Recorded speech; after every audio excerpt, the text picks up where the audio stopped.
Testing 1 2 1 2.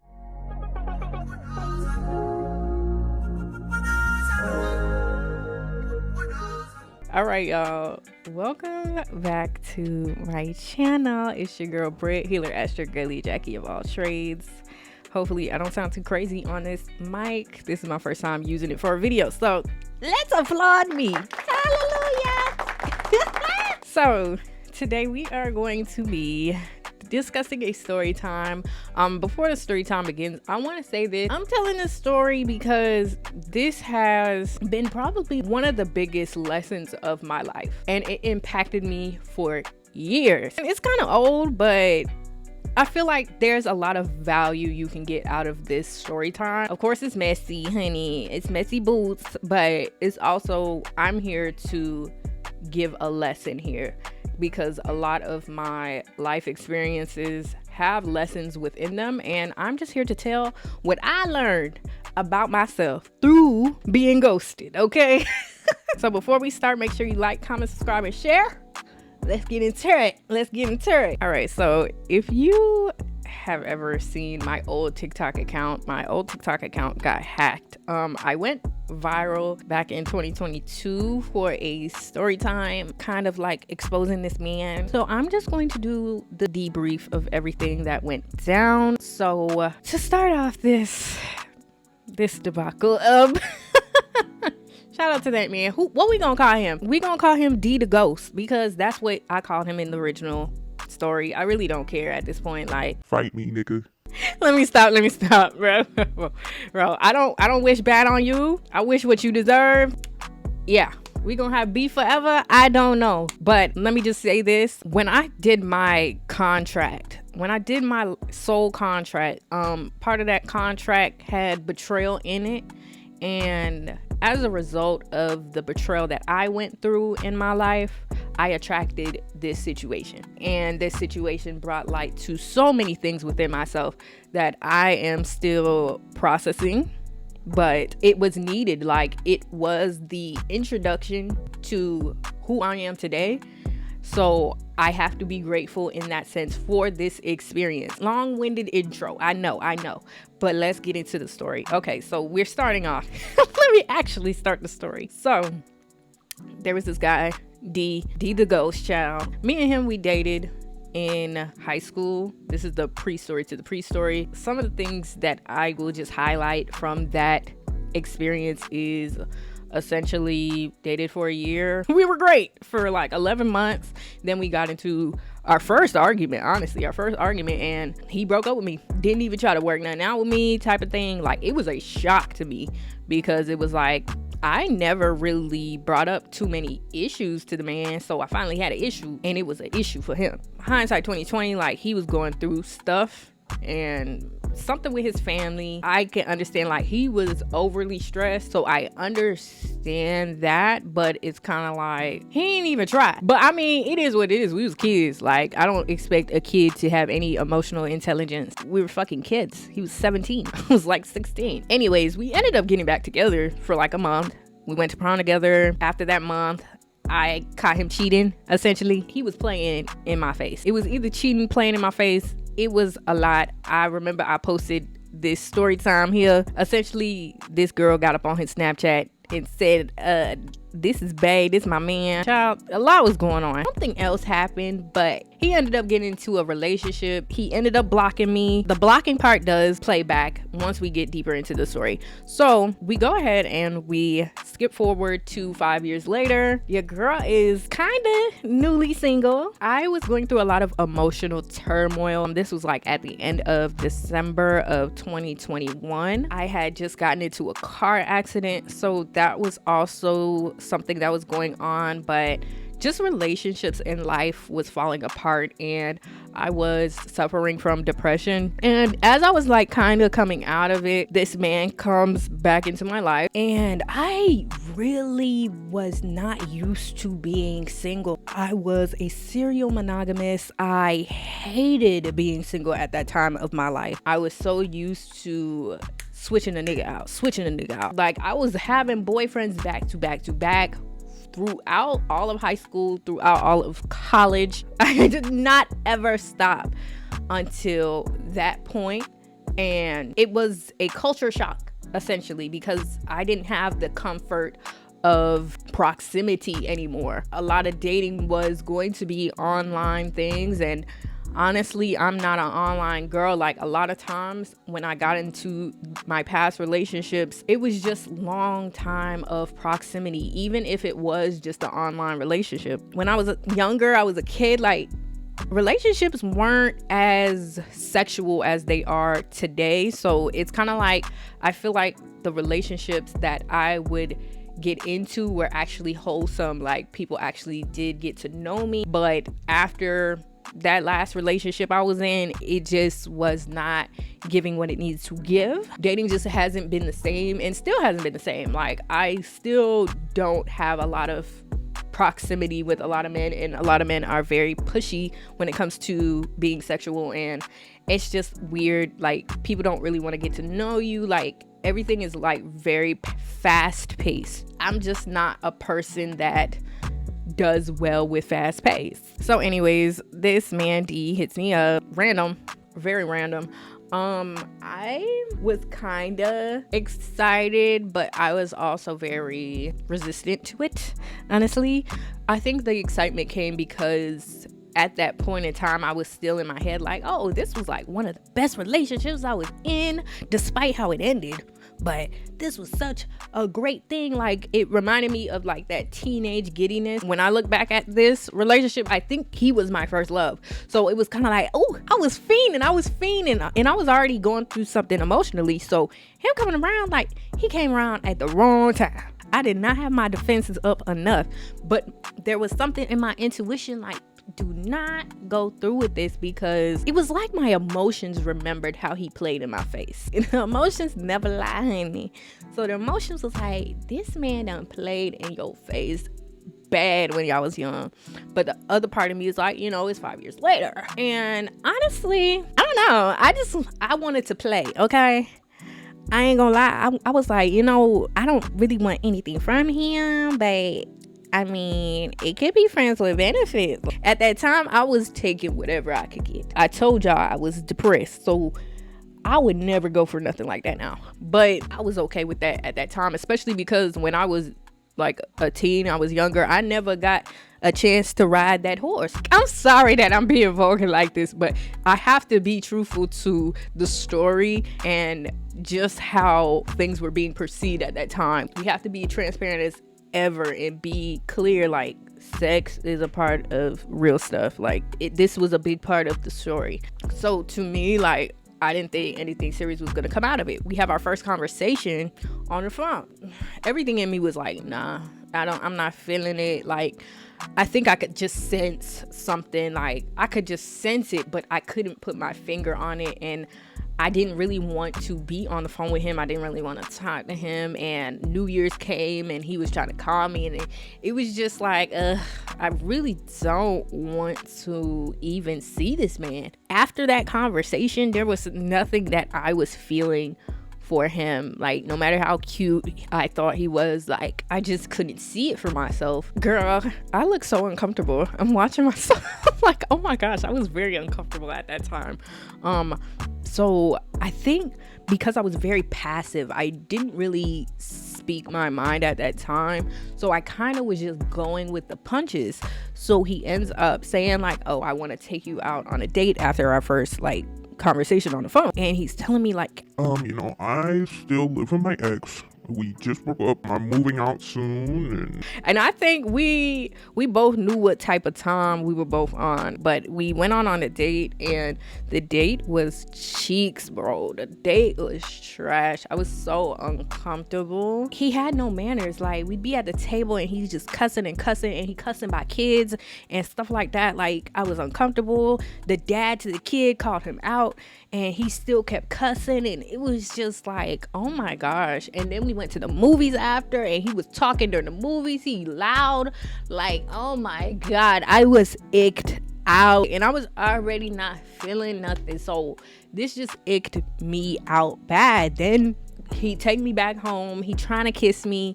I was like, oh, hell no, bro. And I'm just like, I don't know why that wasn't the indicator. I think I just wanted to feel something so bad that I kept going. And y'all, please don't ever keep going with a man. Don't give men chances. Just don't. Especially off that initial feeling. Like, I feel like a lot of people be trying to look for egregious evidence when it comes to men and how they treat you and stuff like that. Like, especially in the beginning of dating, don't give no man no chance. Let me just put that in there. Don't give no man no chance. Learn your lesson. So we go on into the story, right? I continue talking to him. He apologized for that night. He was telling me, I'm going to make it up to you. So it was the making up date that really set the tone, okay? It set the tone for where we were headed in this relationship. And I feel like during the time, like, we actually sat down and spoke and had like such a raw conversation about the transpiring of the events that happened beforehand, and whatever happened 5 years ago, we hashed it out and kind of like got to the bottom of it. I figured out like what was going on at that time and his mindset when he had like abruptly like broke up with me. And he was like, yeah, I just didn't know how to handle it. That's what it really boiled down to. Like, I just didn't know how to handle anything at that time, because he was going through a lot, homelessness and just a lot of stuff he was going through. And by that time I was like, oh, let me be understanding. And I think at some point in the conversation, we talked about like him blocking me and stuff. And he was like, yeah, I would never block anybody. Like, I blocked you then, but like, I would never block anybody. So I always noted that, like, that was my reassurance. Whatever happens moving forward, like, it's going to be something that I don't have to be afraid of. I truly believed him when he said that. Like, I thought he was being genuine. I thought he was being genuine in the moment. So whatever, we had a good date and we end up kissing. I felt things. Man, I kissed the devil, man. What? I done kissed the devil. I sealed my fate, right? I sealed my fate right there. So anyways, essentially we had 2 dates within that first week. Kind of sort of 3. I don't know. We kind of had 2 to 3 dates within that first week of us talking. I was like, you know what? I like this. Like, I like having my little buddy around. Like I said, like, friends with benefits was still on my mind. So we get to that weekend and I'm at a hair appointment, and can I be honest, like, I never really had men do anything like to go out of their way for me at that point in my life. Like, men didn't really go out of their way for real for me. So I was at a hair appointment. D had told me like he was going to get some food, and I actually was joking. I was like, nah, give me some food too. I'm hungry as hell, because I actually was hungry, but I didn't believe that he was gonna get me food because, like I said, like, men, actually, let me not even say men. Let me not even do all that. Boys did not do much for me before that point. At least, like, not to go out of their way. Not to say nobody's never did nothing for me, but like, nobody really put in that acts of service, that effort, minus maybe one of my exes. That wasn't something that was common to me. So he had said, okay, what do you want to eat? And I told him to like go out of his way and get me the food that we had the date the other day. And he actually did it. I wasn't expecting him to go out his way. So he goes here, he gets that food, and I was like, oh my God, like, this man, don't let me be in a room with him. That's all I knew from then. Don't let me be in a room with him. I didn't understand how much I loved people going out of their way for me until that happened. I was like, oh. And I already had in my mind, like, we gonna do a sleepover tonight.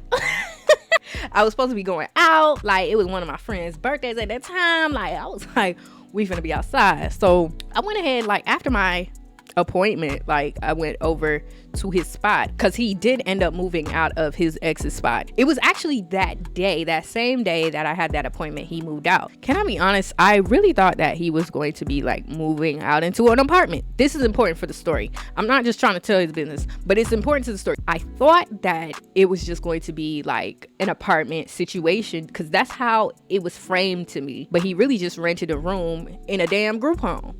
Okay, not a group home. I'm being dramatic. Now that was messy. But it was a home, and then you just rent a room in the home for like maybe $800, $900 a month. I didn't understand the concept when I pulled up to the address. I said, why am I at a house? I pulled up to the house. I said, why am I at a house? What's going on? But I went ahead, and luckily the neighborhood looked safe, so I wasn't mad. I just didn't realize what that meant. I feel like now that I've gotten older, I've gotten bougier, so especially now that I've learned what that was, there's no way I would be in a situation like that. Yeah, let's get into it. Anyways, I ended up letting him know, like, let's go ahead and have a sleepover tonight.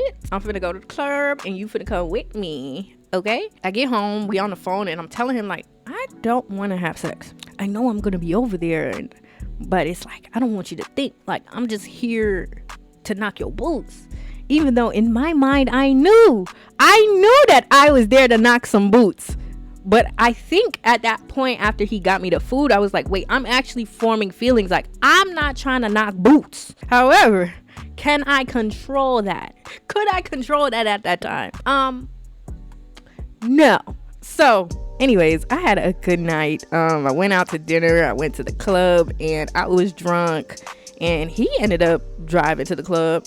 He was drunk too. Why is he drinking and driving? I don't know. If I knew that at the time, I would not have condoned it. So anyways, this is my first experience in the club with a man, and it was given, I wanna make love in this club, hey, in this club, hey, in this, hey. I was turned out. I was turned up, and it was Afrobeats club. And I was just like, oh my gosh. And then they were playing like Caribbean music. I was like, oh my God. Like, I feel like I'm in a movie. Like, I feel like I just fell in love in the club. It was all the optics. All the optics was opticking. So we ended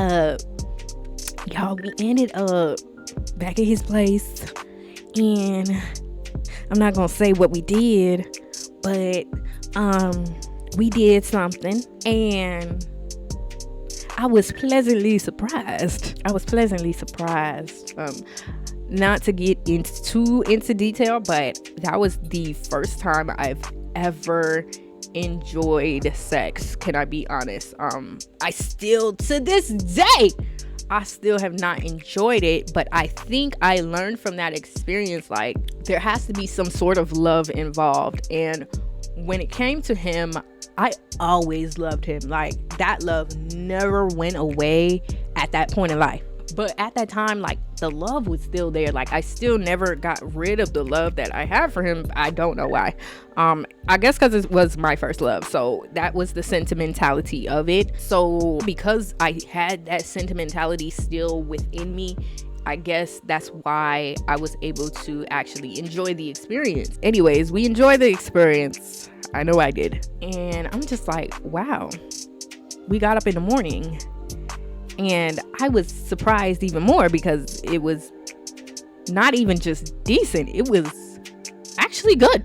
I've never met a man who was good at intercoursing. I've never met a man that was good at that.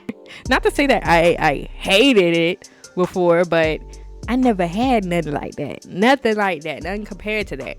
So I was like, I'm learning a lot about, like, myself, my body, and my sexuality. And I was just like, I really enjoy wherever this is heading. I feel like we damn near getting coupled up. So that next week, I know we went on like 2-3 dates, and the dates were great. After that first date, any day after that, it was amazing. Like, we had so much fun together. We went out to eat 2-3 times a week. Like, we were eating down. Like, he was spending that money. He was paying for all the dates. We was outside. He would come pick me up. We were having a great time. The next week, we do the same thing. The next week, we doing the same thing. We outside. He come, he picked me up. I remember he had a funeral to go to at some point. As soon as he came back into town, he was like, I have to see you. Like, he was on me bad. And if you looked back at, like, the text messages, he would tell me, like, oh my gosh, he was like, I don't know what to say. Like, I want to say the word, but I like you a lot. That man was falling in love with me. Was it fake? Probably, maybe. It probably was. I have to question the whole experience now. As you can tell by the title, we know how to end it, but let's go ahead and get to the actual ending. So going out, there were certain dates that led up to this certain day. I know that there was one day we went out. I think we went to breakfast. Early in the morning, we went to First Watch and we had that experience, and he was being resistant to tipping the waiter, and that kind of threw me. I cannot lie. I don't like stuff like that. You better go and tip that waiter. But I ended up tipping because, yeah, you're not gonna just put 0. So that threw me off a little, but I was like, you know what? You treating me right, but you gonna have to get this together. We go to the next date. One of the dates was IHOP. During the date, we finished eating, and he's like, let me go to the car real quick, like get my money together. That raised a huge red flag. I said, what do you mean get your money together? You've been taking me out on dates 2 to 3 times per week. What's going on? Then he told me something illegal that he was doing to get more money. Call the police. Baby, I'm 3 to 4 weeks in. I'm confused. Then he started talking about, I'm going to the military. Excuse me? Where are the sirens? Where are the sirens? I really wish I could have turned back at that point, but it was too late. And then we get to one of the final red flags for me. We go out.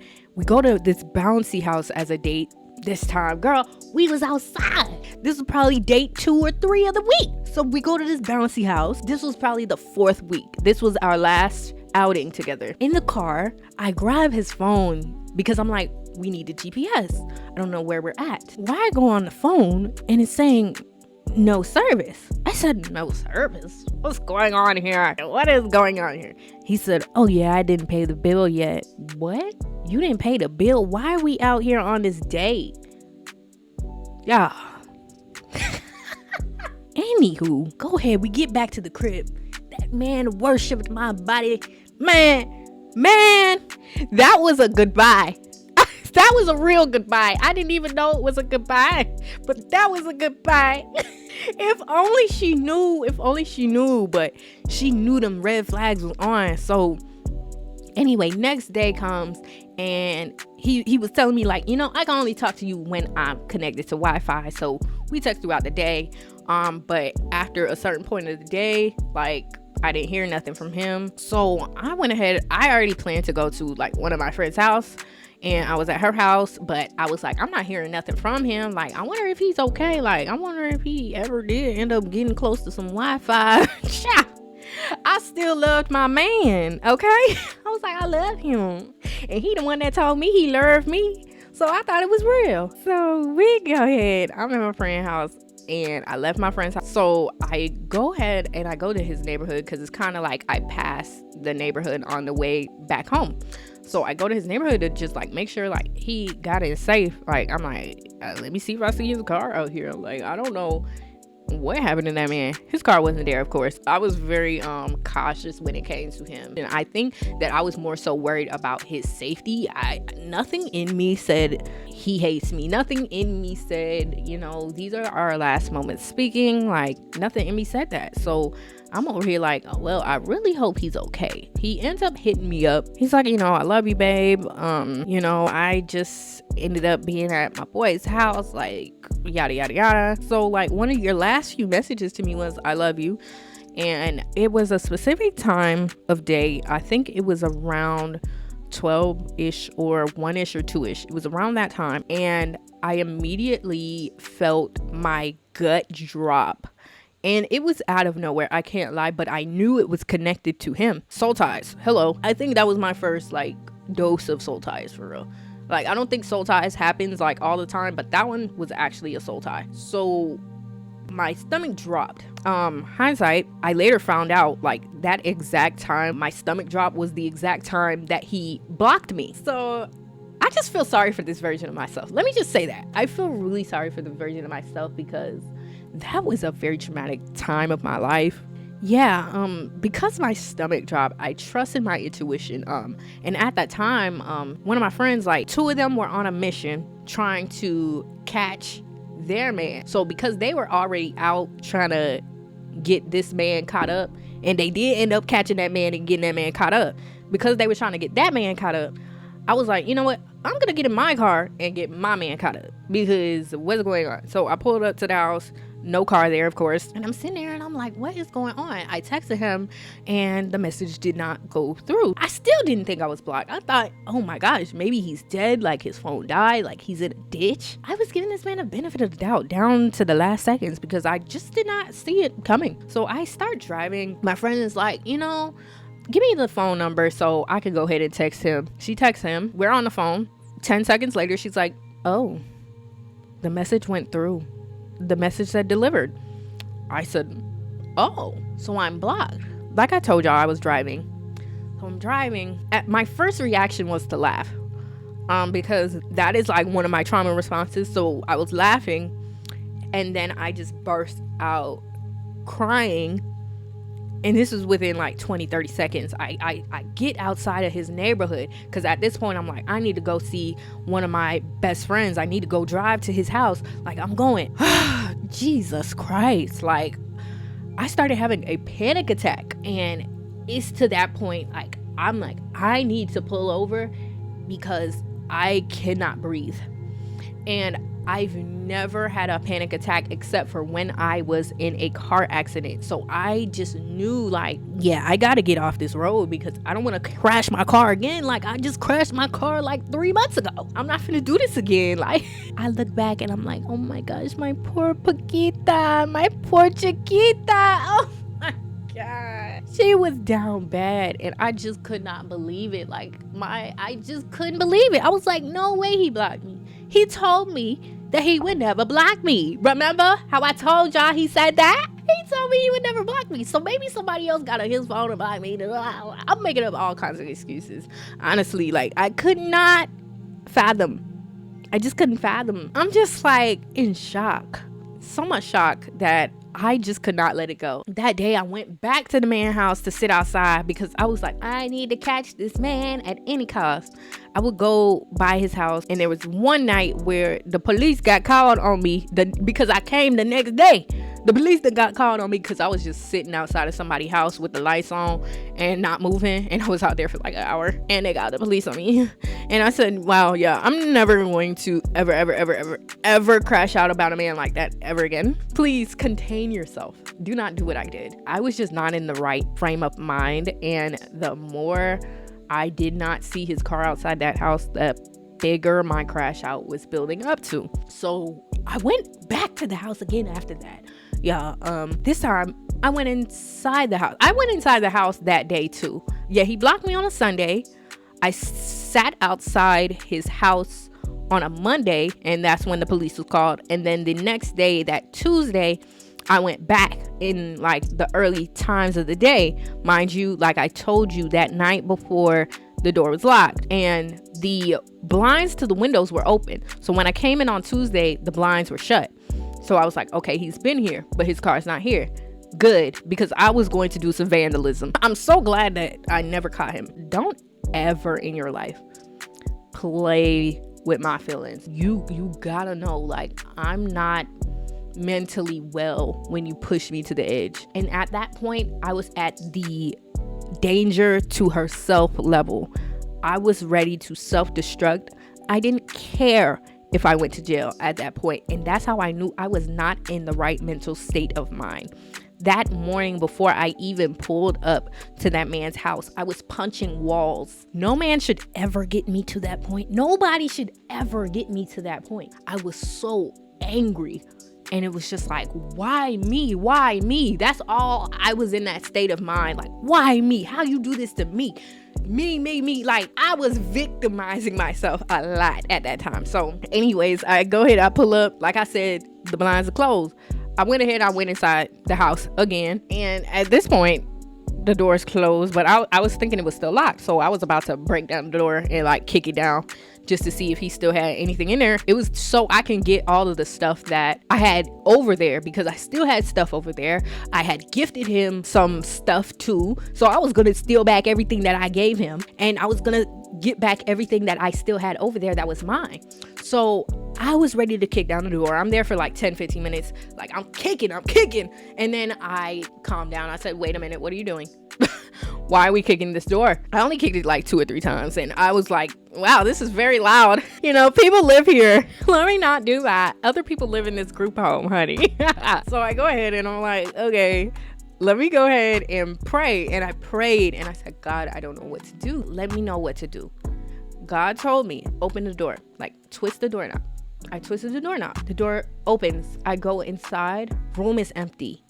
The man moved out. He left within the past at least 12 hours since I had been at that house. Only thing left in the room staring at me was the mirror that I gifted to him. I'm looking around the room like, there's just no way this happened. Was this a dream? Did this man even exist? Was I hallucinating?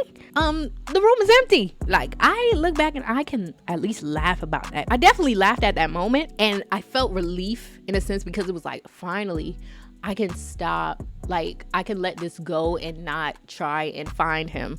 And in my mind, I was like, I'm gonna pull up to his job. And I was like, nah, I'm just not gonna do that. Once I realized that he moved out, I was just kind of like, well, this is just over. Like, that was my closure. I go to work and y'all, like, it finally hit me like, wow, like, this is actually really done. And he really played in my face.